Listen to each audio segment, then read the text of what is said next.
नमस्कार, आप देख रहे हैं देश न्यूज। मैं हूं आपके साथ सूरज पाठक। हमारे खास कार्यक्रम बीच बहस में आप सभी का स्वागत है। बीच बहस में आज हम बात करने वाले हैं भारत के उस परम वैभव के संदर्भ में जिस परम वैभव की चर्चा पूरी दुनिया में हुआ करती थी। किसी कवि ने लिखा है कि हम लाख भूल जाएं हर दौर जिंदगी का, हम लाख भूल जाएं हर दौर जिंदगी का, रहता है याद लेकिन मिटना किसी किसी का। और याद है नालंदा का वह परम वैभव, नालंदा का वह ज्ञान, और उसका मिटना भी हमें याद है। हमें वह भी याद है कि नालंदा में क्या होता था, और नालंदा की जो चुनौती थी वो पूरी दुनिया मानती थी, क्योंकि वो ज्ञान जो नालंदा में था, वही बात आज प्रधानमंत्री नरेंद्र मोदी ने कही है कि आग की लपटें किताबें जला सकती हैं, पर आग की लपटें ज्ञान को नहीं जला सकती। अवसर था नालंदा विश्वविद्यालय के नए स्वरूप के उद्घाटन का। उद्घाटन हुआ बिहार के राजगिरी में। प्रधानमंत्री नरेंद्र मोदी तीसरी बार पीएम बनने के बाद पहली बार बिहार गए हैं। सियासी चश्मे से देखें तो यह भी देखा जा रहा है कि बिहार में विधानसभा चुनाव आने वाले हैं, और राजगिरी में नालंदा विश्वविद्यालय का उद्घाटन करना, प्रधानमंत्री बनने के बाद पहली बार बिहार जाना। नीतीश कुमार का यह कहना कि राजगिरी वो जगह है जहां पर बड़े बड़े को ज्ञान प्राप्त हुआ है। श्रीलंका से भी यहां पर लोग आए हैं तो उनको ज्ञान प्राप्त हुआ है, और प्रधानमंत्री नरेंद्र मोदी जी आपका यहां आना अच्छा हुआ, मतलब आपको भी ज्ञान प्राप्त होगा। क्या वो ये कहना चाहते हैं, या फिर बिहार की राजनीति में कुछ और परिवर्तन हमें देखने मिल सकते हैं? साथ ही 2007 में तत्कालीन राष्ट्रपति एपीजे अब्दुल कलाम ने इसका सुझाव दिया था। नालंदा विश्वविद्यालय का बनने में एक लंबा अरसा बीत गया, और चुनाव के बाद ये उद्घाटन क्या सियासी मायने रखता है? ठीक है, 20 देशों के लोग वहां पढ़ते हैं, 20 देशों के बच्चे पढ़ते हैं, तो वसुधैव कुटुंबकम की भावना है, लेकिन वास्तव में इसके मायने क्या हैं, इसी विषय पर हम चर्चा करेंगे। खास मेहमान हमारे साथ हैं, आपका परिचय कराते हैं। हमारे साथ हैं राजनीतिक विश्लेषक और वरिष्ठ पत्रकार अशोक गौतम जी। अशोक गौतम जी, बहुत स्वागत है आपका देश न्यूज में। राजनीतिक विश्लेषक और वरिष्ठ पत्रकार आदित्य नारायण उपाध्याय जी हमारे साथ हैं। आदित्य नारायण उपाध्याय जी, आपका स्वागत करते हैं। साथ ही वरिष्ठ पत्रकार और राजनीतिक विश्लेषक विलक्षण सक्सेना जी हमारे साथ हैं। विलक्षण सक्सेना जी, आपका स्वागत है। और राजनीतिक विश्लेषक और वरिष्ठ पत्रकार गोपाल जैन जी हमारे साथ हैं। गोपाल जी, आपका स्वागत करते हैं। वरिष्ठ पत्रकार, राजनीतिक विश्लेषक हमारे साथ में हैं। राधा वल्लभ शारदा जी, आपका बहुत बहुत स्वागत है। चर्चा की शुरुआत राधा वल्लभ शारदा जी मैं आप ही से करूंगा। नालंदा विश्वविद्यालय, कहा जा रहा है कि वह भारत की पहचान, भारत का मूल और भारत का वह ज्ञान का परम वैभव अब वापस हो रहा है, और अब वापस होगा। इस शब्द के सियासी मायने क्या हैं? पाठक जी, एक शब्द इससे पहले कि नालंदा विश्वविद्यालय के ज्ञान से हम क्या सीखेंगे और क्या सिखाएंगे, उसके पहले कहना चाहता हूँ जी। एक कहावत चला करती है पुराने ज़माने में, आजकल लोग शायद उस पर भरोसा नहीं करते। वो कहावत थी, 100 बका और 1 लिखा। हाँ, ठीक। तो लिखा हुआ जो है हमारा पुरातन काल का, उसको लाख अगर आप जला देंगे, भस्म कर देंगे, वो कहीं जाता नहीं है, वो अपनी जगह पर है। तो जिस तरह से पृथ्वी अपने चक्कर लगाती है, उसी तरह से हमारा ज्ञान भी चक्कर लगाता है, ऐसा मेरा मानना है। पुरानी चीज़ें हमें याद होती है। और हाँ, अब क्या हुआ कि हम पाश्चात्य पद्धति में जब चले गए तो हमारे घर के लोगों ने, मैं अपनी भी बात कर लूँ, हम अपने बच्चों को तो नहीं सिखा पाए, और नाती पोते को, जैसे कहावत है कि दादा और दादी लोगों को बात सिखाते हैं, अच्छे संस्कार देते हैं, लेकिन आजकल अब दादा और दादी या नाना या नानी जो भी है, घर में बुजुर्ग जो होते हैं, उनकी जब बात नहीं सुनते हैं तो वो भी ये कहते हैं भाड़ में जाए, नहीं सीखना है, इसके भाग्य में नहीं है, नहीं सीखेगा। अब हम नालंदा यूनिवर्सिटी की बात कर रहे हैं। अब्दुल कलाम की सोच देखिए आप। हाँ, उनकी सोच थी कि इसकी स्थापना होना चाहिए, क्यों नहीं हुई? उसके पीछे हम राजनीतिक कारण भी मान सकते हैं। सीधे शब्दों में हम ये कह सकते हैं कि उनको राष्ट्रपति न मानकर उनने लोगों के दिमाग में ये आया कि एक मुस्लिम आदमी, अल्पसंख्यक समुदाय का आदमी कह रहा है नालंदा यूनिवर्सिटी की स्थापना होना चाहिए, जिससे हमारे संस्कार वापस लौटे। अब मैं संस्कारों की बात करता हूँ, एक छोटी उसमें भी आपको मैं उदाहरण दे रहा हूँ हमें पढ़ाते थे शकूर साहब सेविया कॉलेज में, लेकिन उनने कभी भी हम नहीं समझ पाए थे कि शकूर साहब कौन से वर्ग से आते हैं। और वो जब भी कहते थे तो आपका इतिहास मतलब रामायण की, महाभारत की और उसकी गीता के वो प्रवचन दिया करते थे हमको कि गीता में ऐसा कहा है, रामायण राम जी ने ऐसा किया है, महाभारत में ऐसा हुआ है। तो लोगों के दिमाग में पुराने जो संस्कार हैं वो लाख हम पाश्चात्य पद्धति में चले जाएं, वो जाते नहीं हैं।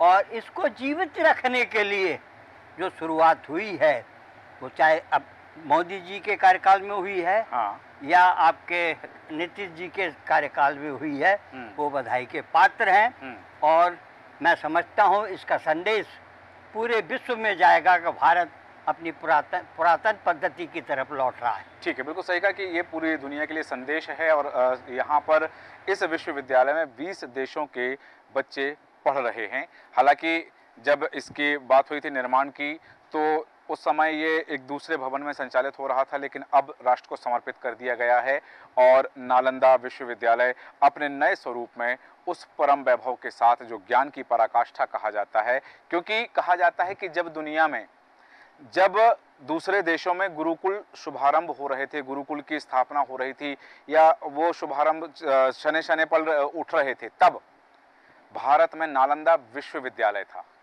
ये उस समय की हमारी शक्ति थी, उस समय का हमारा ज्ञान का वैभव था, उस समय ज्ञान की पराकाष्ठा थी। लेकिन अशोक गौतम जी, कहा जाता है युद्ध नीति में कि यदि किसी देश को बर्बाद करना है, उसे नष्ट करना है, तो वहां की संस्कृति को नष्ट कर दो, वहां के ज्ञान को नष्ट कर दो। और इसी उद्देश्य के चलते नालंदा विश्वविद्यालय को क्षति पहुंचाई गई, वहां की पुस्तकों को जलाया गया। लेकिन तब भी भारत आज भी अपने ज्ञान के बलबूते पर, अपने ज्ञान की चरम सीमा के कारण विश्व गुरु बनने की दिशा में अग्रसर है।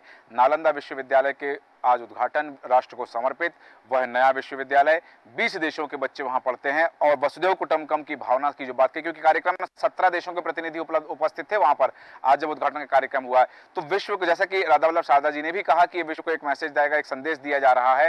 वास्तव में ये विश्व के लिए भारत की ओर से क्या संदेश है? नालंदा विश्वविद्यालय वाले को बताना चाहूंगा जी, ये सबसे दुनिया का सबसे पुराना विश्वविद्यालय है और ऑक्सफोर्ड यूनिवर्सिटी से भी 500 वर्ष पहले ही स्थापित था और विश्व का पहला जो है आवासीय विश्वविद्यालय है। इस पे 3 बार हमले हुए। 5वीं सदी में मिलनासुर के हुनों ने किया हमला इसमें, 8वीं सदी में बंगाल के गौड़ राजा ने हमला किया और 1190 के दशक में इस पे जो है तुर्क अफगान जो है सैन्य जो थे खिलजी, उन्होंने इस पर हमला किया और 3 महीने तक पुस्तकें जलती रहीं। उनको शांति नहीं पड़ी जब तक पुस्तकें जलती नहीं और उसके बाद जो है वो उस पर, लेकिन और उसका कारण क्या था, 1934 में डी संक्रान एक लेखक हुए हैं, प्रातोत्तर विद्वान जो है, उन्होंने कहा है कि ये विश्वविद्यालय था, ये किले के जैसा था। इतना शानदार दिखता था, उसकी ईर्ष्या की वजह से इसने इसको नष्ट करवा दिया। और उसका लेके आज की तारीख में 1914 में जब विदेश मंत्री थी श्रीमती, क्या नाम है उनका, सुषमा स्वराज, उन्होंने इसकी आधारशिला रखी थी। आज 10 साल बाद ये बनके तैयार हुआ है। एक कोने में 23 एकड़ में फैला हुआ है। ये बहुत बड़ा विश्वविद्यालय है। कुल मिला के 23 एकड़ में इसका निर्माण हुआ है, जो आज राष्ट्र को समर्पित किया गया है जी। और ये बहुत आवश्यक है। अब ऐसी कोई व्यवस्था करनी चाहिए कि पहले जो लिखा था किताब में जला दी, अब वो किताब में जले नहीं। डिजिटलाइजेशन हो जाए, लोगों को ज्ञान मिले। आज की ये देश की नहीं, ये अंतर्राष्ट्रीय स्तर का मामला है, अंतर्राष्ट्रीय स्तर की धरोहर है। ये देश की धरोहर नहीं है। अब जो कितने उस जमाने 6वीं सदी में हमारे देश के गणितज्ञ आर्यभट्ट ने इसका नेतृत्व किया था। और वहाँ से जो प्रोफेसर विद्वान थे वो लोग जो है चीन, जापान, कोरिया, इंडोनेशिया में उनको भेजा जाता था उनको सिखाने के लिए। आज भी मैं उम्मीद करता हूँ कि अब इतने स्कॉलर अच्छे रखे जाएं तो विदेशों में जाएं या विदेशों से हमारे यहाँ के छात्र आ रहे हैं और उनकी संख्या बढ़े, ताकि विश्व गुरु पटल पर बनने के लिए हमारा देश अग्रसर हो। बिल्कुल सही कहा आपने। उसके इतिहास पर जो दृष्टिपात किया है कि क्या क्या चीज़ें रही हैं, कब कब उस पर आक्रमण हुआ है और कब कब हमला करके उस विश्वविद्यालय को नष्ट करने की या यूं कहें कि ज्ञान को खत्म करने की कोशिश की है। लेकिन जैसा कि प्रधानमंत्री नरेंद्र मोदी ने कहा कि आग की लपटें पुस्तकों को जला सकती हैं, ज्ञान को नहीं जला सकती। लेकिन यहाँ चर्चा इस एक बिंदु पर भी लाजमी हो जाती है। आदित्य नारायण उपाध्याय जी, आपसे जानना चाहूँगा, जिस तरह से नीतीश कुमार बिहार के मुख्यमंत्री के रूप में जब उन्होंने अपना उद्बोधन दिया तो वो कहते हैं कि राजगिरी वो जगह है जहाँ कई लोगों को ज्ञान प्राप्त हुआ है। उन्होंने कई उदाहरण दिए, कई लोगों के नाम गिनाए हैं, श्रीलंका से जो संत वहाँ आए हैं, भारत के संत, दूसरे देशों के संत वहाँ आए राजगिरी में, और उनको वहाँ पर ज्ञान प्राप्त हुआ है। और उन्होंने ये उदाहरण देते हुए कहा कि अच्छा हुआ मोदी जी आप भी यहाँ आ गए। इसका आशय क्या समझा जाए? वो जो स्थान है राजगिरी, वहाँ सबको ज्ञान प्राप्त हुआ है, वहाँ से लोगों ने संन्यास भी लिया है और अपना गृहस्थ जीवन भी छोड़ा है। कई लोग ऐसे रहे हैं कि राजनीतिक जीवन छोड़ के संन्यास जीवन की ओर अग्रसर हो गए हैं। तो ये कहना कि अच्छा हुआ मोदी जी आप भी यहाँ आ गए, इसका क्या अभिप्राय समझा जाए? बिल्कुल आपकी बात जो है मार्के की है जी, कि राजनीति में बहुत स्पष्ट तौर पर कभी कभी वो भी एक साथ रह करके एक ही सरकार में, केंद्रीय सरकार में जो लोग साथ साथ बैठे हुए हैं, बहुत स्पष्ट तो नहीं कहा जा सकता, लेकिन फिर भी संकेतों में बहुत कुछ कहा जा सकता है जी। सीधी सीधी बात ये लगती है, जहाँ तक विश्वविद्यालय की बात है और अंतर्राष्ट्रीय स्तर की बात है, भारत की छवि पूरे विश्व में, ग्लोबल छवि किस तरीके की बन रही है, इसका विशेष ध्यान रखना होगा यदि उस विश्वविद्यालय को गौरव प्रदान करना है। यदि एक धर्म विशेष से संबंधित भारत जाना जाएगा तो निश्चित तौर पर जिस धर्म के सर्वाधिक यहाँ पर मानने वाले हैं, और ये जो विश्वविद्यालय है इसकी जब शुरुआत हुई थी तो बौद्ध धर्म का उस समय वर्चस्व था और बौद्ध धर्म से संबंधित बहुत बड़े बड़े गुरु वहाँ पर हुआ करते थे, जो न केवल बौद्ध धर्म की शिक्षा देते थे बल्कि चिकित्सा, भूगोल एवं अन्य कई तरह की शिक्षाएं वहाँ दी जाती थी। तो सही बात तो यह है कि चीन जैसे बड़े बड़े देश जहाँ पे बौद्ध धर्म है, बहुतायत में होता है, जापान में होता है, तो ये सब लोग इसके प्रति उम्मीद की नज़रें गड़ाए हुए हैं और वो चाहते भी हैं, चूँकि उनके धर्म की जड़ जो है यहाँ पर भारत में स्थित है। वो चाहते हैं कि भारत में जहाँ से उनका धर्म चालू हुआ और धर्म का अनुशीलन किया गया जिस संस्थान से, वो संस्थान निश्चित तौर पर प्रगति करे, लेकिन हमारे उस संस्थान की छवि आगे जाके कैसे बनाई जाएगी इस पर निर्भर करेगा। अंतर्राष्ट्रीय छवि तब मिल पाएगी जब हम उसको अंतर्राष्ट्रीय स्तर पर उसको विकसित कर पाएंगे। आज हमको मालूम है हिंदी विश्वविद्यालय चलता है और वो टेक्निकल सब्जेक्ट पढ़ा रहा है, टेक्निकल सब्जेक्ट की परीक्षाएं ले रहा है, जबकि वो हिंदी विश्वविद्यालय विशुद्ध रूप से हिंदी के विकास के लिए स्थापित किया गया था। आज बड़े बड़े पेपरों में विज्ञापन दिए जाते हैं, कंप्यूटर शिक्षा और इंटीरियर डेकोरेशन, ये हिंदी विश्वविद्यालय से क्या उम्मीद की जा सकती थी कि ये यहाँ पर ये होगा? तो आज इन सब चीज़ों को देखते हुए विश्वविद्यालय के अंदर का और उसकी छवि, उसमें शोध किस तरीके के होते हैं उस पर डिपेंड करेगा। बहुत साल नहीं हुए, सांची में एक अंतर्राष्ट्रीय स्तर का विश्वविद्यालय स्थापित हुआ था। करोड़ों रुपए मध्य प्रदेश सरकार ने, केंद्रीय सरकार ने खर्च किए थे, हमारी बहुत सारी जमीन उसको दी गई थी। आज वहाँ पे क्या हो रहा है, आज उसका कोई नाम लेने वाला नहीं है। वहाँ चल रहा है पाठ्यक्रम, लेकिन महज चल रहा है। जैसे हिंदी विश्वविद्यालय में हिंदी के पाठ्यक्रम महज चल रहे हैं। हिंदी विश्वविद्यालय ने हिंदी के लिए क्या किया, उसकी क्या उपलब्धि है पूरे हिंदी जगत में, ये सबको पता है।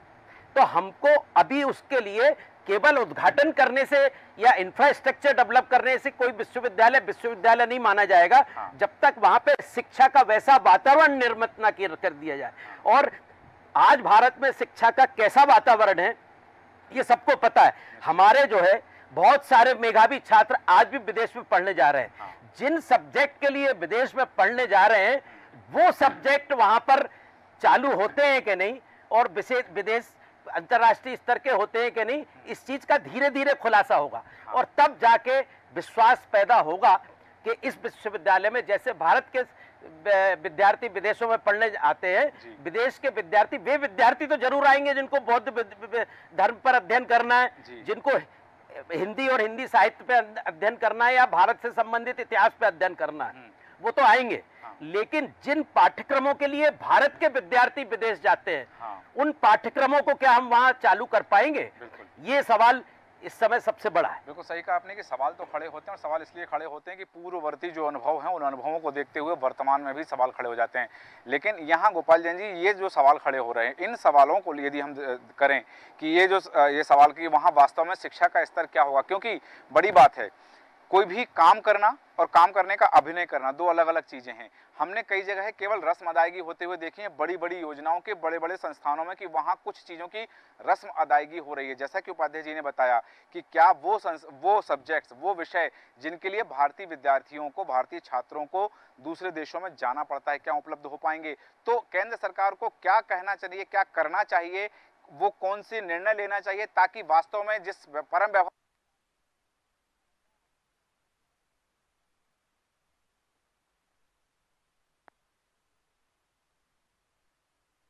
कि सबसे पहले मैं आपने एक बात कही कि इसके मायने क्या होंगे कि मोदी जी वहाँ गए और नीतीश जी ने ये कहा।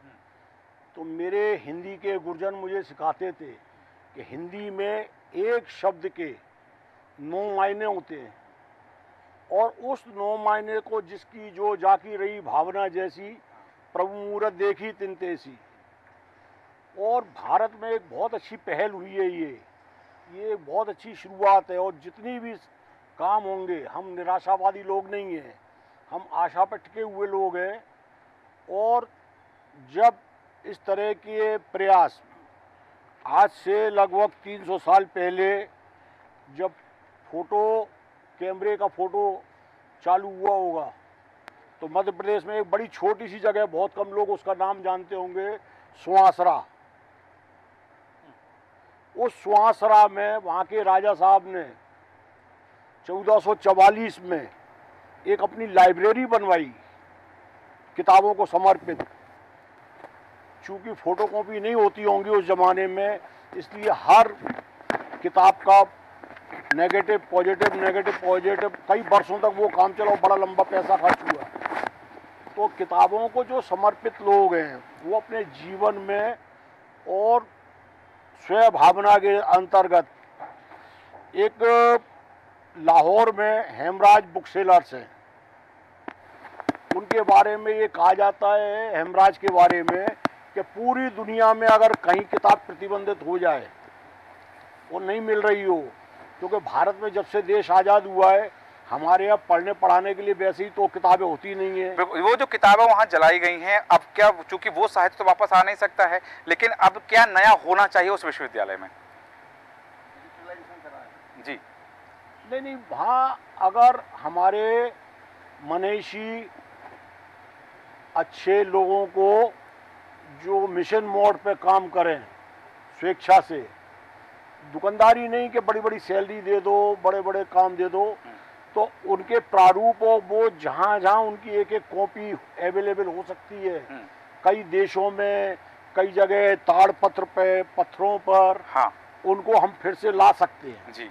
हमारे प्रयास ईमानदारी के होना चाहिए। मैं आपको एक छोटा सा एग्जांपल देता हूँ। जिन दिनों में AFP में था, फ्रेंच मीडिया में था, तो फ्रैंकफर्ट से कुछ लोग आए हुए थे, वो दिल्ली में पड़े हुए थे, बहुत दिन से पीछा कर रहे थे। दिल्ली में पार्टीशन के बाद एक बहुत गरीब आदमी जो पार्टीशन के बाद पाकिस्तान से आया, वो दिल्ली में सबसे छोटा कारोबार अपना पेट भरने के लिए किताबों की बाइंडिंग करता था। उसका नाम खेमचंद बाइंडर था। तो वो इतना गरीब था, लेकिन पुस्तकों का से प्रेम इतना था कि वो बाइंडिंग के बाद में जो वेस्ट कागज बचते थे, उसमें से बचे हुए कागजों से समेट के अपने लिए किताब बना के रख लेता था। और वो रखते रखते अब जगह की कमी रही होगी आज़ादी के बाद, और अभी 2003 या 4 में फ्रैंकफर्ट से, जर्मनी से कुछ लोग आए, उन्होंने वो एक एक किताब जो बची हुई थी उसको कोई 20-25 करोड़ रुपए उनके बच्चों को देके वो किताबें खरीद के ले गए। लेकिन सवाल ये है कि वो लोग तो फ्रैंकफर्ट से आके अपने जासूस लगा के ले गए, हमारे यहाँ के लोग क्या कर रहे थे? बिल्कुल, हमारे के समाज सेवी, हमारे यहाँ के प्रेमी लोग, हाँ, क्योंकि किसी भी देश को अगर तबाह करना है तो उसका साहित्य तबाह कर दीजिए। बिल्कुल, आपने सही कहा कि ये चीज़ें पहले भी हुई हैं, जैसा कि अशोक गौतम जी ने बताया कि 3 बार वहाँ पर हमले हुए, आक्रमण हुए हैं, नष्ट करने की कोशिश की गई। लेकिन विलक्षण सक्सेना जी, बड़ा सवाल आज हम बात कर रहे हैं कि जिस तरह से नालंदा विश्वविद्यालय पूरी दुनिया में अपनी ख्याति लब्ध था, ख्याति प्राप्त थी उसे अपने ज्ञान के लिए और ज्ञान के विस्तार के लिए। केवल छात्र नहीं, आ रहा हूँ राधा वल्लभ शारदा जी आपके पास, विलक्षण सक्सेना जी का वक्तव्य हो जाए उसके बाद में। लेकिन यहाँ बड़ा सवाल ये आ रहा है विलक्षण सक्सेना जी, आज जब हम देखते हैं, हम किसी भी राज्य में देख लें, चाहे वह राज्य विकासशील राज्य हो या विकसित राज्य हो, वहां देखते हैं कई जगह स्कूलों में विद्यार्थी नहीं है, कई जगह स्कूलों में शिक्षक नहीं है। ऐसी परिस्थितियों के बीच में जहां हम देखते हैं कि पाठ्यक्रम की पुस्तकें नहीं हैं, ऐसी स्थिति में हम जब वैश्विक स्तर पर उस विश्वविद्यालय की पहचान दिलाना चाहते हैं, तो विश्व को दिखाने के लिए और विश्व में अपना ज्ञान का डंका बजाने के लिए हमें क्या करना होगा? देखिए, सबसे पहले तो नालंदा यूनिवर्सिटी जिस पर्पस के लिए 2014 में इसको फंक्शनल किया गया और 2010 में इसको प्रपोज किया गया था, वो था सॉफ्ट पावर डिप्लोमेसी, यानी देश की जो डिप्लोमेसी या राजनयिक रिश्ते होते हैं, ईस्ट एशिया और साउथ एशिया फर्स्ट, इस पॉलिसी को ध्यान में रखते हुए केंद्रित किया गया था। और जैसे कि हम देखते हैं, जब से डॉक्टर एस जयशंकर भी तस्वीर में आए हैं सुषमा स्वराज जी के बाद, first policy of Asian south east, यानी साउथ ईस्ट एशिया को प्रथम रूप से राजनीतिक स्तर पे विश्व में देखा जाए, इसके लिए किया जाता है। अब ये नालंदा यूनिवर्सिटी का पर्पस भी वही है। ध्यान से देखा जाए तो हम यहाँ पे जो एजुकेशन के लेवल या एजुकेशन के स्टैंडर्ड के बारे में डिस्कस कर रहे हैं, हम जानते हैं कि एक मास्टर्स और पीएचडी रिलेटेड यूनिवर्सिटी है। अब जो एक भारत में सबसे बड़ा गैप यूनिवर्सिटियों के बीच में आता है, वो ये होता है कि कई लोग मास्टर्स परस्यू करते हैं, पीएचडी परस्यू करते हैं, और जिस डिसिप्लिन में, जिस सब्जेक्ट में वो चीज़ परस्यू करते हैं, उसके ऊपर जो रिसर्च करी जाती है वो कचरे के डब्बे में फेंक दी जाती है। टेक्निकली किसी भी यूनिवर्सिटी में इस तरीके के छात्र जो आज कर रहे हैं ये काम, ये एक बहुत इंपॉर्टेंट रिसर्च मानी जाती है। और इन्हीं को ध्यान में रखते हुए देश की पॉलिसी, अंतर्राष्ट्रीय स्तर पे एजुकेशन की पॉलिसीज और इवन कई तरीके की अलग डिसिप्लिन में जो बनती है, जैसे एनवायरमेंट रिलेटेड होती है, बिजनेस रिलेटेड होती है, आपकी लैंग्वेजेस रिलेटेड होती है, और जिसके मतलब 5 अलग अलग तरीके के स्कूल्स भी स्टैब्लिश किए गए नालंदा यूनिवर्सिटी में। इन रिसर्चेस को लेकर आगे पाठ्यक्रम को सही किया जाता है और इवन उसे सिर्फ अपने कॉलेज तक ही रिस्ट्रिक्ट नहीं किया जाता। इन्हीं रिसर्चों के आधार पर स्कूलों में भी जो बच्चों को पढ़ाया जाता है उसमें धीरे धीरे डेवलपमेंट्स होते हैं, धीरे धीरे उसमें त्रुटियों का सुधार होता है। और यहीं पर मेरे ख्याल से नालंदा यूनिवर्सिटी का जो पर्सपेक्टिव है यही एस्टैब्लिश करने के लिए किया गया है। क्योंकि जब एपीजे अब्दुल कलाम, और खासतौर से एक बहुत इंपॉर्टेंट आदमी को हम यहाँ मिस कर रहे हैं, उनका नाम अमर्त्य सेन है। अमर्त्य सेन, बिल्कुल सही कह रहे हैं जो ये विश्व और वो ग्लोबल लॉरिएट है, भारत का नाम ऊंचा करने में उनके सबसे इंपॉर्टेंट नामों में गिनाया जाता है उनको।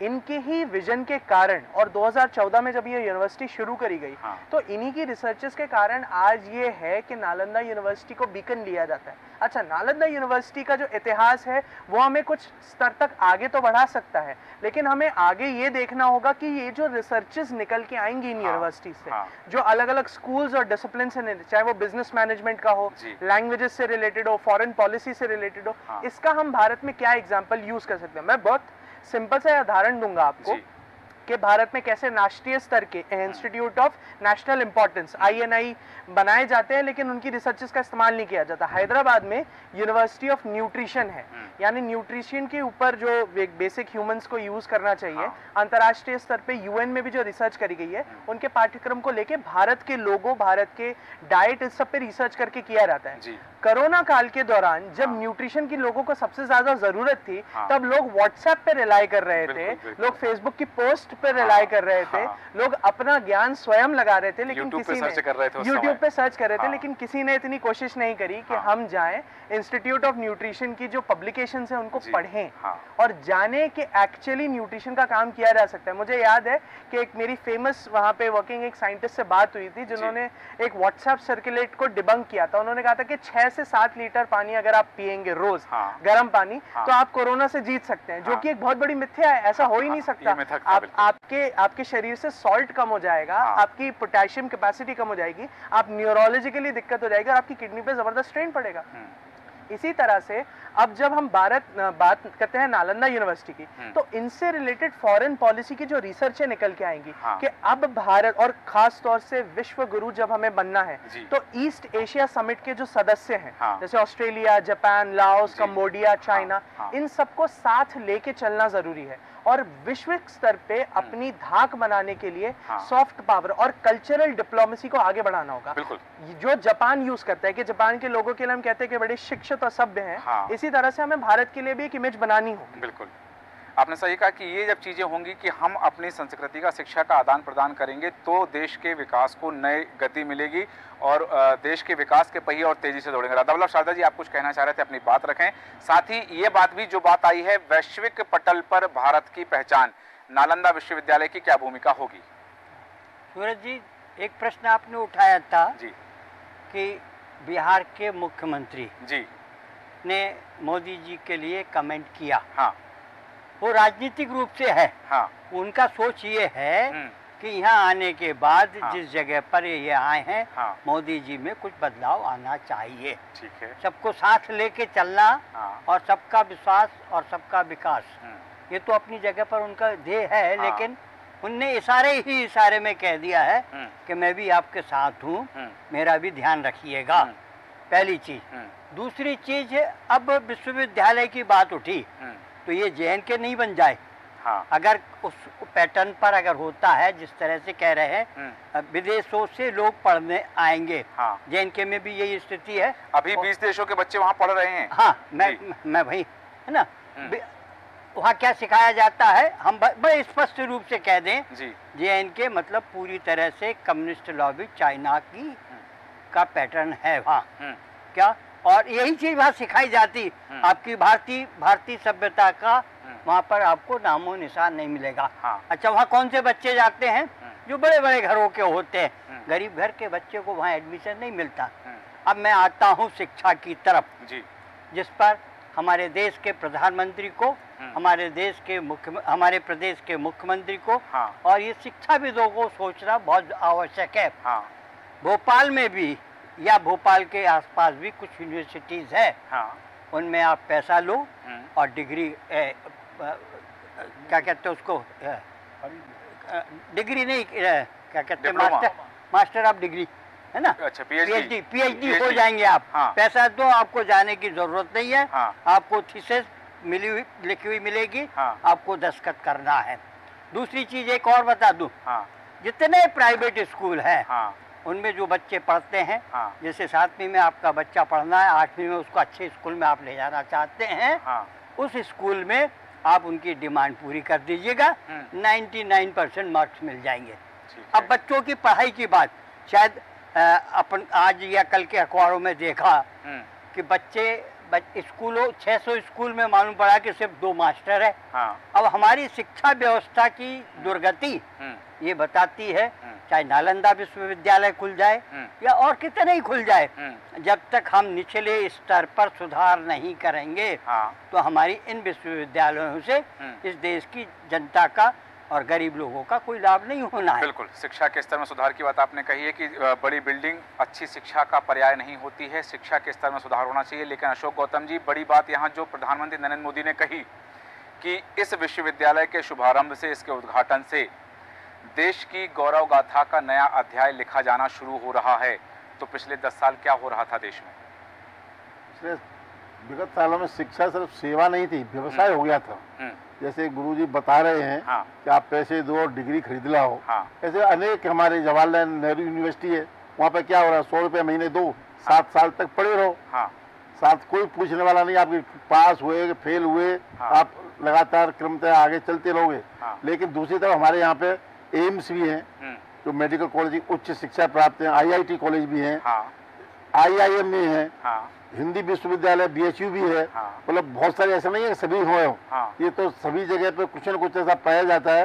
लेकिन अगर मोदी जी जैसे ईमानदार आदमी हैं और वो ईमानदारी से अगर इसमें काम होता है तो मुझे लगता है कि विश्व स्तर पे ये जाएगा। विश्वविद्यालय पहले भी विश्व स्तर पे ही था, अंतर्राष्ट्रीय ख्याति प्राप्त करेगा, क्योंकि 10 साल में ये बनकर के तैयार हुआ है। और अब जो है उसका आज लोकार्पण हो गया है, उसमें स्कॉलर अच्छे भरे जाएं ताकि लोग इसके IIM, IIT लेकिन अभी आपने पेपर में पढ़ा हुआ नीट में क्या हुआ, हाँ, जब एक नया अलग से बना दिया है, मैं वहीं आ रहा हूँ, और इसके बावजूद भी फिर नीट में 720 में से 720 नंबर आ रहे हैं 67 छात्रों के, एक के 768 आ रहे हैं, जो आ ही नहीं सकते, क्योंकि एक का अगर गलत प्रश्न कम हो जाता है तो 4 नंबर कम होते हैं, तो 718 तो नंबर नहीं आ सकते। लेकिन वो कहते हैं ग्रेस मार्क से हमने ऐसा किया है, सामाजिक कमी के कारण ग्रेस मार्क दिए गए हैं। ग्रेस मार्क्स दिए, ऐसा कौन सा ग्रेस मार्क हो गया जो 2 नंबर ही कम करता है? ये तो इस पर ध्यान देने वाली बात है। क्यों? तो हमारे देश में शिक्षा मंत्री का, अच्छा शिक्षा मंत्री का होना बहुत जरूरी है। तो हमारा देश आज़ाद हुआ था, 14 साल तक हमारे देश के शिक्षा मंत्री वो हमारे देश के थे ही नहीं, उन्होंने पढ़ाई कोई पढ़ी नहीं। मौलाना आज़ाद साहब थे, और उन्होंने सारे बड़े बड़े शहरों में, एक ही मौलाना आज़ाद college of technology, Maulana Azad engineering college, Maulana Azad medical college, सारे मौलाना के खोल दिए उन्होंने, ठीक है, और दिल्ली और सभी जगह के नामकरण ऐसे कर दिए। लेकिन उन्होंने कुछ अच्छे काम भी किए। लेकिन मोदी, शिक्षा मंत्री बेहतर होना चाहिए, शिक्षा मंत्री का ध्येय बेहतर होना चाहिए, शिक्षा मंत्री का उद्देश्य बेहतर होना चाहिए, और उसे उसका ज्ञान होना चाहिए कि देश की शिक्षा का स्तर कैसे बेहतर हो सकता है। लेकिन आदित्य नारायण उपाध्याय जी, हम बात कर रहे हैं नालंदा विश्वविद्यालय। नालंदा विश्वविद्यालय की जो पहचान हुआ करती थी वो होती थी वेदों के अध्ययन से, क्योंकि भारत के जो वेद हैं, भारत का जो साहित्य है, हम उसे धर्म की दृष्टि से नहीं देख रहे हैं, हम विज्ञान की दृष्टि से देख रहे हैं। क्योंकि यदि हम बात करें कि आज यदि विमान उड़ रहे हैं तो ऋग्वेद में उसका उल्लेख है, उसको बनाने की प्रक्रिया का उल्लेख है, उसका साइंस उसमें है। आज यदि हम बात करें सूर्य उपासना धर्म है तो उसका साइंस दिया हुआ है, यजुर्वेद में उसका उल्लेख है कि सूर्य की उपासना कैसे विज्ञान है, आपके स्वास्थ्य को कैसे प्रभावित करती है। तो वो साइंस जो हमारे वेदों में, जो सनातन का साइंस है, क्या वर्तमान पाठ्यक्रम के साथ यदि हम अपने ज्ञान के उस परम वैभव को प्राप्त करना चाहते हैं तो उस सनातन विज्ञान को भी पढ़ाना अनिवार्य होगा क्या वहां? मुझे लगता है कि निश्चित तौर पर हर देश को अपने इतिहास पर गर्व होना चाहिए, और हमारे देश में यदि इस तरीके का बहुत बड़ा संस्थान रहा है, 3 रहे हैं, नालंदा भी रहा है, विक्रमजीत रहा है और तक्षशिला रहा है। तक्षशिला तो पाकिस्तान में उसके बाद चला गया था। तो अब बात यह है कि निश्चित तौर पर हमारे ऐतिहासिक हमारे ज्ञान को उस पर रिसर्च होना चाहिए, उसका संरक्षण होना चाहिए, उसका अध्ययन होना चाहिए। लेकिन मैं फिर ये बात कहूँगा कि आज सबसे ज़्यादा ज़रूरत है शिक्षा की दिशा तय करने की।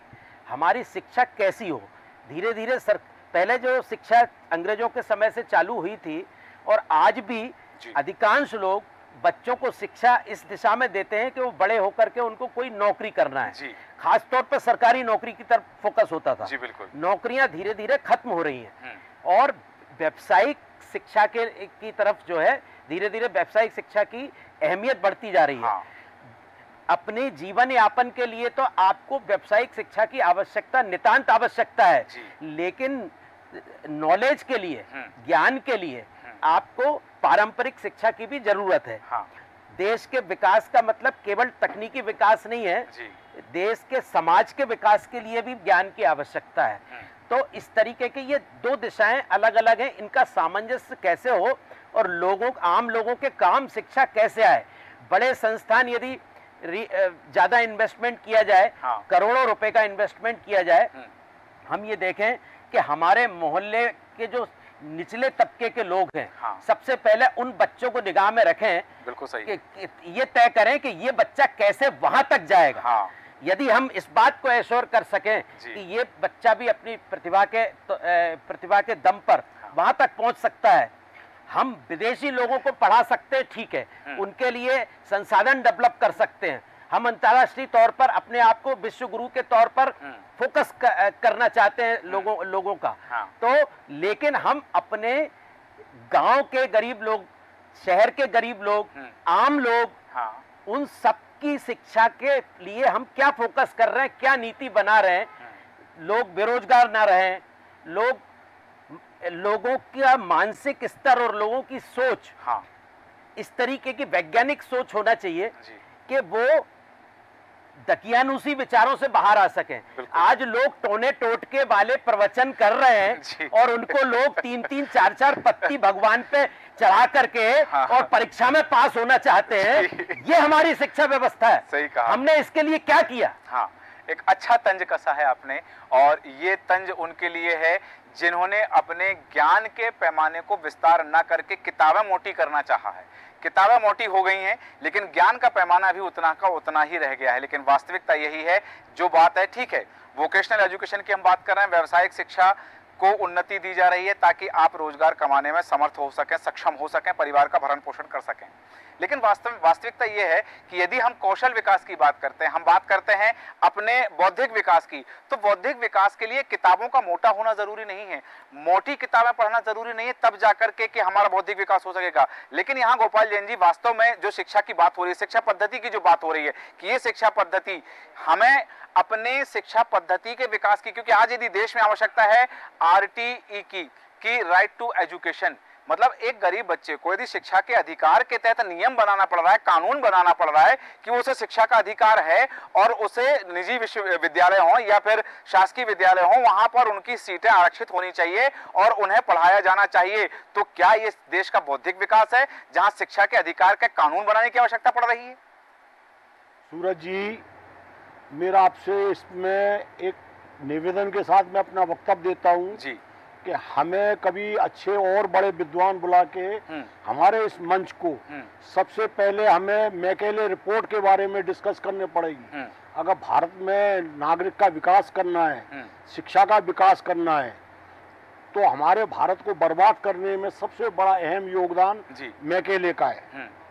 मैकेले 1832 में भारत आया और उसने 22 साल तक भारत के हर जिले का भ्रमण किया, और जब उसने महारानी विक्टोरिया को अपनी रिपोर्ट सबमिट की तो उसको ब्रिटिश सरकार से बाकायदा पूरा पैसा मिलता था, तो उसने रिपोर्ट सबमिट की कि अगर भारत पर कब्जा बरकरार रखना है हमेशा, तो भारत की अंदर शिक्षा, गुरुकुल पद्धति, आयुर्वेद, कृषि, ये 4 चीज़ें खत्म करनी पड़ेंगी।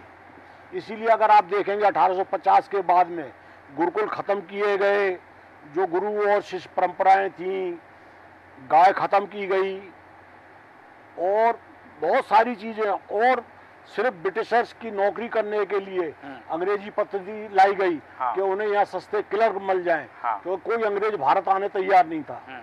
तो हमें सबसे पहले नए सिरे से पूरे लाइन से मैकेले रिपोर्ट को डिनाइन करना पड़ेगा, क्योंकि उनके एजेंट आज भी हमारे बीच में हैं। ठीक है, आपने कहा कि वो जो शिक्षण पद्धति, शिक्षा प्रणाली है, उस शिक्षा प्रणाली के परिवर्तन की आवश्यकता है। सही है, मैकाले की जो शिक्षा पद्धति है, जो शिक्षा प्रणाली है, वह पढ़ाने पर जोर देती है, पढ़ने पर जोर देती है, ना कि सीखने पर, ना ज्ञान प्राप्त करने पर। आज उस पद्धति का अनुसरण करते हुए हम इस स्तर पर हैं कि शिक्षक जब अपने घर से जाते हैं, अपने परिवार के बच्चे, यदि परिवार के लोग पूछते हैं कहाँ जा रहे हैं, तो बोले स्कूल में हम पढ़ाने जा रहे हैं। वो सिखाने नहीं जाते, पढ़ाने जाते हैं। विद्यार्थियों से पूछो कि कहाँ जा रहे हैं, तो वो कहते हैं कि हम स्कूल में पढ़ने जा रहे हैं, सीखने नहीं जा रहे हैं। तो ये जो सीखने और पढ़ने का भेद है, जब इसे खत्म कर दिया जाएगा, उस पद्धति के अगेंस्ट जाकर के एक नई प्रणाली को लागू किया जाएगा, तब शिक्षा पद्धति के उन्नयन की और शिक्षा पद्धति के विकास की हम बात कर सकते हैं। जी जैन साहब, मैं उपाध्याय जी को बताना चाहूंगा कि दिल्ली में JNU है, हाँ, और JNU के अंदर कुछ छात्र ऐसे हैं जो 22-22, 25-25 साल से हॉस्टल में रह रहे हैं। हाँ, वो बाहर ही नहीं निकलना चाहते। ठीक है, चूंकि हमारा विषय आज का चर्चा का जो है नालंदा विश्वविद्यालय है, और अंतिम प्रतिक्रिया के लिए आपके पास आना चाहूंगा विलक्षण सक्सेना जी कि हम जिस विषय पे बात कर रहे हैं, यहाँ हम बात कर रहे हैं वसुधैव कुटुंबकम के सिद्धांत की, यहाँ हम बात कर रहे हैं वैश्विक परिदृश्य की। तो जहाँ आज शिक्षा का आदान प्रदान होगा, संस्कृति का आदान प्रदान होगा। आपने उदाहरण दिया जापान का, कि जापान में संस्कृति का, राधा वल्लभ जी आ रहा हूँ आपके पास में, जापान में संस्कृति का जो आदान प्रदान आपने बात कही, ठीक है, वहाँ उसको विकसित हम मानते हैं। लेकिन सबसे बड़ी बात यह है कि आज यदि दूसरे देशों के विद्यार्थी हमारे यहाँ आते हैं और वो नालंदा विश्वविद्यालय में शिक्षा का अध्ययन करते हैं, तो वहां की शिक्षा पद्धति को भी हमें लागू करना होगा ताकि उनके लिए वो कन्वीनियंट रहे और वो आसानी से शिक्षा प्राप्त कर सकें। दूसरी बात, हमारे यहाँ के विद्यार्थियों के लिए भी उस शिक्षा पद्धति को हम कैसे प्रयोग कर सकते हैं। बात वही सिखाने की और पढ़ाने की है कि हमारे यहाँ सीखने की प्रवृत्ति बढ़े। उसको लेकर के वैश्विक परिदृश्य यदि हम देखें तो नालंदा विश्वविद्यालय की भूमिका क्या होने वाली है? मैं आपको सिर्फ एक नाम कहूंगा जो एक उदाहरण के साथ आपकी पूरी बात को पूर्णतः सिद्ध कर देगा। उसका नाम है आन सांग सुंग की। जी, अगर हमको याद आए तो यस, लेडी श्री राम की कॉलेज ग्रेजुएट जाके म्यांमार के हाईएस्ट पॉलिटिकल पोस्ट पे बैठती हैं, और इसका सबसे बड़ा फायदा आप जानते हैं भारत में क्या होता है? वो ये कि भारत और म्यांमार, खास तौर से म्यांमार जो जियोपॉलिटिकली इतना प्रोमिनेंट है, उसकी सरकार के बैठे हुए लोग एक प्रोमिनेंटली इंडिया में एजुकेटेड, भारत के कल्चर को समझने वाली और हम उनकी संस्कृति को समझने वाले, उसका एक रीजन ये रहा कि म्यांमार से हमारे फ्रेंडली रिलेशंस बहुत सालों तक चले, और चाइना के लिए वो एक आंख का नासूर बनते रहे क्योंकि वो अपनी स्ट्रिंग ऑफ पर्ल्स की पॉलिसी को पूरा नहीं कर सका। जब भी कोई बाहर के देश के विद्यार्थी हमारे यहाँ आते हैं तो एक दो तरीके का जो है यहाँ पे ज्ञान का आदान प्रदान होता है ना, उसको ऐसे समझे पाठक जी कि हम उन लोगों में इन्वेस्ट कर रहे हैं, उस देश में इन्वेस्ट कर रहे हैं। देखिए, सॉफ्ट पावर डिप्लोमेसी जो एक टारगेट है इस यूनिवर्सिटी का, उससे सबसे पहली बात तो यही उभर के आती है कि जो एक पर्टिकुलर कंट्री में एक स्टूडेंट आया है, उसको अपनी कल्चरल स्टडीज शेयर करना और साथ ही साथ उसकी कल्चरल स्टडीज को अपने अंदर इम्बाइब करना, यानी आत्मसात करना। इससे दो सबसे बड़ी प्रॉब्लम्स क्रिएट होती हैं और सॉल्व भी होती हैं। वो ये कि मान लीजिए आज की डेट में अगर एक कोई अफ्रीकन कंट्री है, वहां पर एक प्रॉक्सी वॉर चल रहा है, एक शैडो युद्ध चल रहा है, और पूरे विश्व की निगाहें मिनरल्स और इन सब के लिए अफ्रीका में पड़ी हुई है।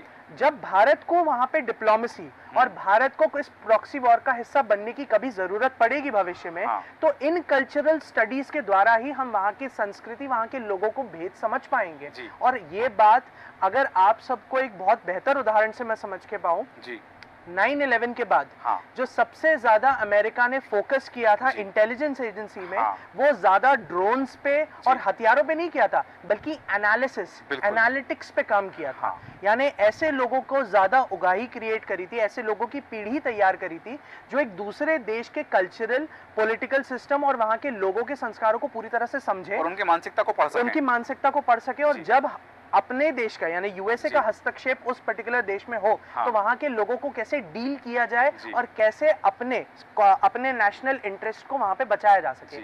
ऐसी यूनिवर्सिटीज का सबसे बड़ा उदाहरण आज की डेट में, क्योंकि ये साउथ ईस्ट एशिया को पूरा कवर करती है और फोकस रखती है, आज बहुत जरूरत है। एस जयशंकर के नेतृत्व में अब जब ये यूनिवर्सिटी और आगे बढ़ रही है, तो इसके लिए तो बहुत जरूरी बन जाता है, क्योंकि हम देखें भारत पूरी तरह से जिन जिन पड़ोसी देशों के साथ है, उसके साथ उसके रिश्ते पूरी तरह से पिछले 10 सालों में डिमिनिश ही हुए हैं। चाहे आप उन्हें पाकिस्तान ले लीजिए, चाहे रिसेंटली नेपाल ले लीजिए, चाहे मालदीव्स ले लीजिए, चाहे श्रीलंका ले लीजिए, चाहे कंबोडिया, वियतनाम, लाओस, थाईलैंड। और यहाँ पर भारत की जो एक प्रेजेंस है, वो सिर्फ इसलिए आती है क्योंकि भारत उस particular countries, group of countries में इकोनॉमिकली सबसे शक्तिशाली है और मिलिट्रिकली सबसे शक्तिशाली, लेकिन सांस्कृतिक रूप में क्या?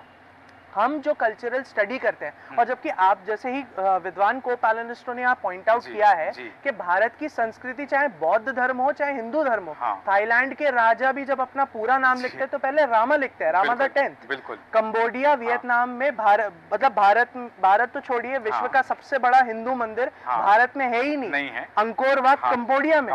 तो आप सोच सकते हैं कि भारत में, और इसका ये सबसे बेस्ट एग्जाम्पल पड़ता है। अच्छी चीज है कि हम जिसे रामायण कहते हैं, वो राम कयन के में कंबोडिया की राष्ट्रीय पुस्तक है, संवैधानिक पुस्तक है वो। एग्जैक्टली। इंडोनेशिया जो दुनिया का सबसे बड़ा मुस्लिम पॉपुलेटेड देश है, उसकी करेंसी पे भी श्री गणेश है, और वहाँ की कल्चरल जो एस्टेब्लिशमेंट्स हैं, उनमें भी गरुड़ दिखाई देते हैं, विष्णु दिखाई देते हैं। लेकिन ये हुआ कैसे?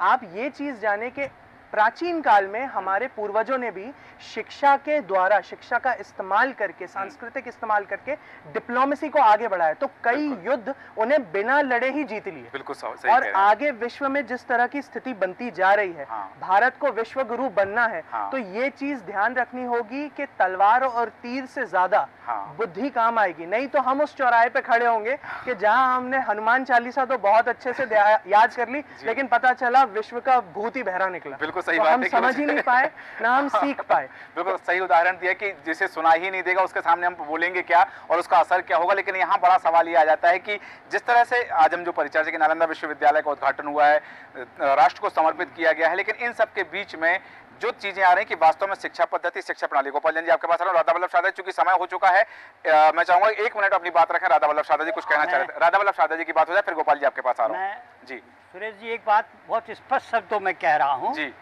किसी भी शिक्षा को ग्रहण करने के पहले उसके प्रति विश्वास आवश्यक है। जी। आप और हम सारे लोग यहाँ जितने हैं सब जर्नलिज्म से है। हाँ। तो जर्नलिज्म का पहला पार्ट होता है विश्वास। हाँ। मेरे एक पत्रकारिता विश्वविद्यालय के कुलपति के साथ बैठक थी और मैंने उनसे कहा कि आप पीआरओ तैयार कर रहे हैं, पत्रकार तैयार नहीं कर रहे हैं। हमारे जमाने में हमको प्रूफ रीडिंग से काम शुरू किया जाता था और एक बार अगर लिख के दिया है एडिटर को नहीं समझ में आया तो कागज हमारे सिर पे इसलिए मेरा कहना ये है नालंदा विश्वविद्यालय में जिनको प्रवेश दिया जाए सबसे पहले तो उनका विश्वास उस संस्थान के प्रति होना चाहिए। वहाँ उस विश्वविद्यालय में जिनको प्रवेश दिया जाता है उनका देश नहीं देखा जाता है कि वो किस देश से आए हैं, उनका धर्म नहीं देखा जाता वो किस धर्म के हैं।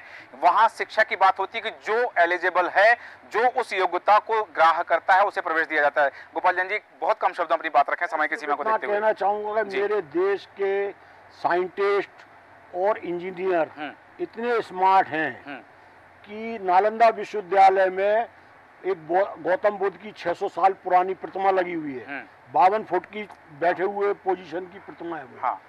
और उस प्रतिमा के ठीक सामने पुराने खंडर वाले भवन के निकट में है, वहाँ बिल्कुल सामने लगी है। उस प्रतिमा के सामने एक पुस्तक की आकार का जमीन में माइका लगा हुआ है। वो माइका सूरज जी इतना पावरफुल माइका है कि कितनी भी अगर सर्दियों की रातें हों, अंधेरा कितना भी हो, उस माइका के सामने 2 दीपक जला दीजिए, वो हजारों फोकस की लाइट गौतम बुद्ध के चेहरे पर डाल देगी। बिल्कुल, उसका जो रिफ्लेक्टर है वो इस तरह से उसको डिजाइन किया गया है उस समय की साइंस को देखते हुए। पूरे वर्ल्ड के लोग स्टडी करने आते हैं उसको। तो मेरे देश में तो एक से एक ऊंचे कलाकार पड़े हुए हैं, हम लोग सम्मान नहीं दे पाए। बिल्कुल सही कहा कि यहाँ सम्मान की आवश्यकता है और वो सम्मान जो वास्तव में उस योग्यता को मिलना चाहिए, उस ज्ञान को मिलना चाहिए। यदि वो उस ज्ञान और सम्मान वो हकदार है तो उसे मिलेगा, तो कहीं हतोत्साहन नहीं होगा। हतोत्साहन होगा तो स्वाभाविक बात है कि ज्ञान का संवर्धन होगा, हम ज्ञान की दिशा में नए आयाम स्थापित करेंगे। और जो बात कही गई है, भले ही वो राजनीतिक परिदृश्य रहा हो कि हम भारत की गौरव गाथा लिखने जा रहे हैं, हम ये बताते हैं कि नालंदा की गौरव गाथा भारत की गौरव की गाथा है, तो वो वाक्य चरितार्थ तो हो पाएगा कि हाँ एक बार हम फिर सोने की चिड़िया और विश्व गुरु बनने की दिशा में आगे बढ़ रहे हैं।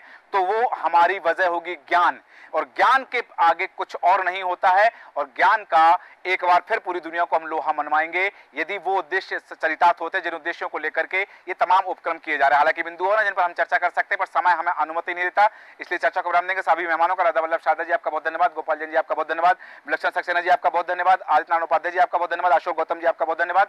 सही मेहमानों का धन्यवाद करते हुए बताना चाहूंगा कि आज हम ज्ञान की बात कर रहे हैं, भारत ज्ञान की बात कर रहा है और ज्ञान की पराकाष्ठा की हम बात इसलिए कर रहे हैं क्योंकि हम ज्ञान के परम वैभव की ओर वापसी कर रहे हैं। यदि उद्देश्य अच्छा है और मार्ग अच्छा है तो मंजिल जरूर मिलेगी, इसमें किंचित भी लेश मात्र दुराभाव नहीं हो सकता। कल फिर ऐसे ही ज्वलंत मुद्दे के साथ होगी आपसे मुलाकात, तब तक बने रहें देश न्यूज के साथ। नमस्कार।